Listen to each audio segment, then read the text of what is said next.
bio will be at 1,000 subscribers. We'll do a giveaway. We gonna turn it up this year. We turning up the YouTube. We turning up the sports talk. We turning up all this. So I appreciate each and every one of you. But YouTube, what's going on, baby? It's your boy, Chef Zay. Welcome on into the CrocPot episode 1/2. Really 2, but we gonna go 1. Coming off a Christmas Day game, we had the Cleveland Browns versus the Green Bay Packers. Aaron Rodgers at Lambeau, breaking records, looking incredible, doing it is what he do. But the story isn't Aaron Rodgers right now. I think the story, we all know the story is this disappointing Browns season that we're witnessing right now. But we could very, very well turn this disappointing season into a hoorah if we somehow went out and just get a little bit more help for this division. Browns go down 24-22, had an opportunity on the last possession of the drive to go down and get a game-winning field goal with their first career starting kicker, yet somehow, some way, Browns versus the refs, Baker Mayfield throws 4,000 interception, whatever way you want to turn it, okay? The wind wasn't blowing with us on that final drive. It is what it is. Baker Mayfield, after the game, talked about how it was uncharacteristic of him and how he needs to be better. It's the NFL. He should be making those throws. He also thinks that two of those 4,000 interceptions were not on him and could have easily been penalties going either way. But that's neither here nor there. However, we will talk about that last interception and that last no call. That was clearly a call. Well, Cliff D, what's up with you, baby? Mike, what up with you, baby? Aiden, what up with you, baby? Ethan, what's up with you, baby? I appreciate everybody in the YouTube, everybody clocking in on the TikTok. Make sure you click the link in the bio. Subscribe. We are at 956 subscribers. We so close to 1K, baby. We so close. But right now we about to go ahead and get into this film. And then we'll go into who's to blame? Baker, Stefanski, the defense. I want to know your thoughts on who's your blame, the ref, or is it Browns versus refs? Because everyone seems to think it's Browns versus refs, and that may be in that corner. But let's get into this film real quick, okay? Let's go ahead and watch these highlights and see exactly. You know how rough this is about to be, but you know what I mean. Fresh MTW, what's up with you, baby? I'm calling out everybody that pops up in the YouTube. That's me. Hey. Sorry. All right. Lil Richie, I appreciate the road, just baby. Browns are just frauds. Facts. No, we're not. Maybe we are. It's still to be determined. Right now, we're looking like frauds, though. What do I think about the Steelers? Garbage. Garbage. All right. So, you know what's crazy about this? It's like, I asked who's the blame for this, right? Stefanski, Baker. Nick Chubb had 5 touches. Well, no. I don't know how many receptions he's had in the first half. But he had 5 rushing yards. And Nick Chubb looked phenomenal every time he touched the ball. Stefanski got Baker going early with Jarvis. And I don't understand why we go away from that. Like, what is the thought process behind Kevin Stefanski and why he doesn't want to hand the ball off to Nicholas Jamal Chubb? Because every time he touched it yesterday, he made magic. 40 yards out the gate.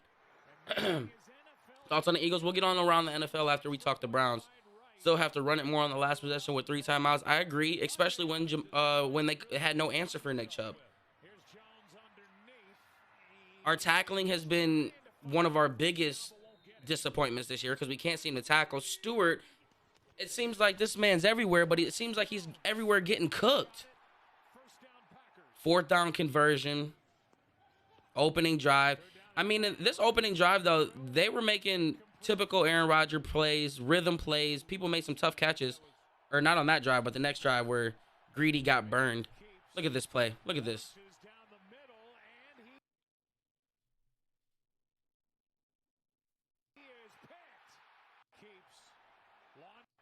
He's got...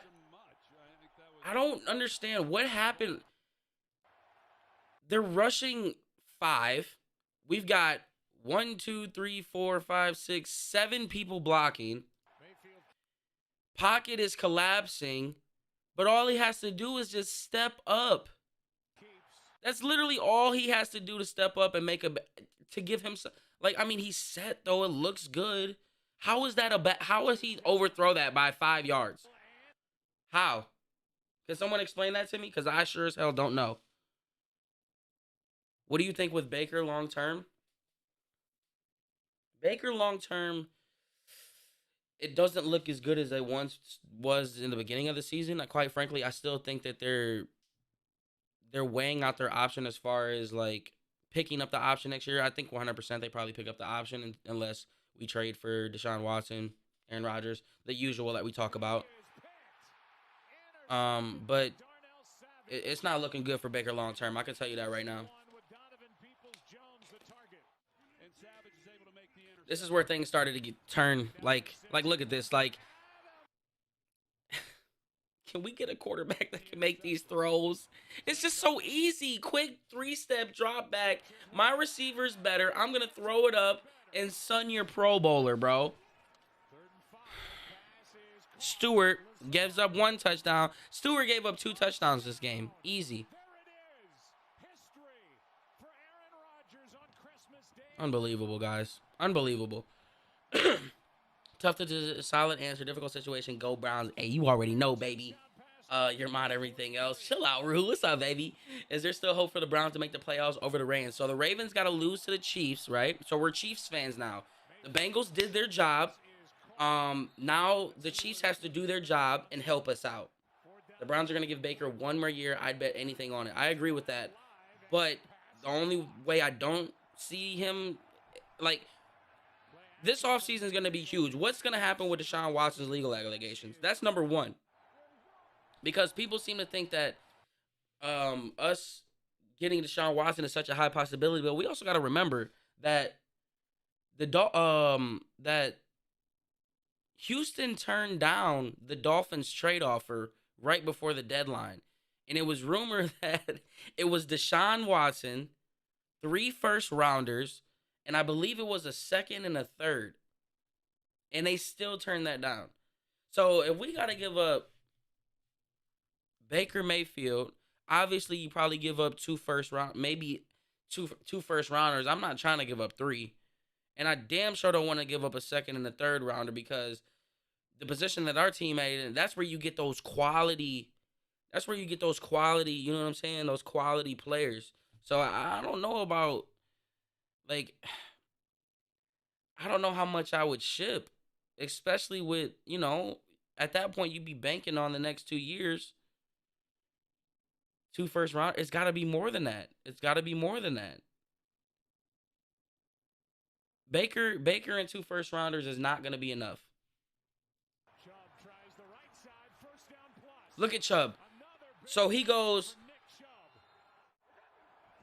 look at, like, what we saw in this beginning, low-key was like prime Stefanski. Misdirection, check down routes, finding the middle, getting Nick Chubb involved, and then he just completely went AWOL as soon as things started to go bad. Like, I don't understand that with Stefanski.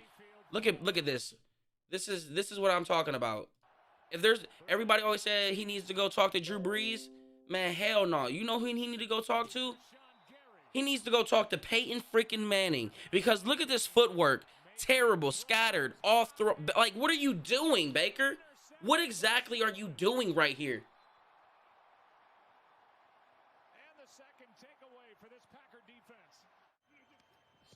Baker's footwork is so bad.